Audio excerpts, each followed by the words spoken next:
The honourable member for Battle River Crowfoot. Thank you very much, Madam Speaker, and I appreciate again the opportunity to engage in this debate. And I know that there were very valuable conversations that the Ag Committee had where they heard from a host of witnesses. But I specifically want to ask my friend from Regina Louvain about his interactions with farmers and others within the food supply chain.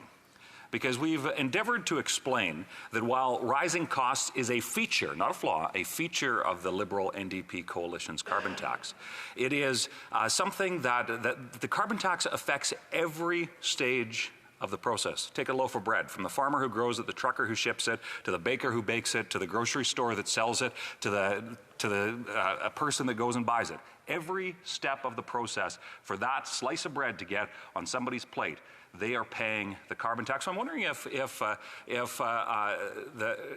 my friend from Regina could share the conversations he's had with farmers and every other stage of the supply chain about the impact that the carbon tax has on what ultimately Canadians pay for the food they buy at the grocery store.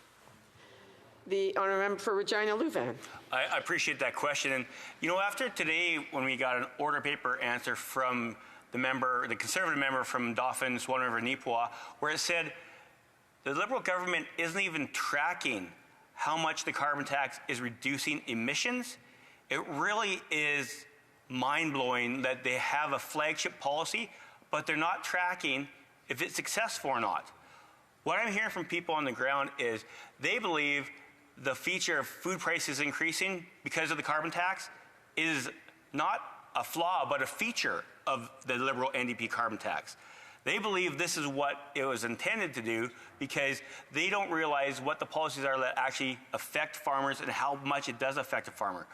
I don't believe that an NDP and Liberals thought the carbon tax would go to $15,000 a farm on Saskatchewan for a 5,000-acre farm. But that's the effect it has. And can you imagine when this carbon tax goes to $170 a ton, what's that going to do to the consumers across Canada when they go to buy groceries? Farmers are price takers. So these input costs are going up and up and up, and they see a government that just keeps on wanting to kick out its feet instead of giving it the opportunity to be successful and putting policies in place. Madam Speaker, I'm so proud of our agriculture producers. There's a study that came out from the Global Institute of Food Security out of Saskatchewan that says our producers create less emissions than any other jurisdiction comparable in the world.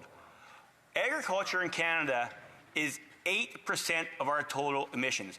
We should be trumpeting that and being proud of our farmers at every international event we go to, because our farmers are producing more and doing it with less emissions than any other country, and that's what we should be talking about on the world stage to make sure more countries are following Canada's leadership when it comes to agriculture and agriculture emissions.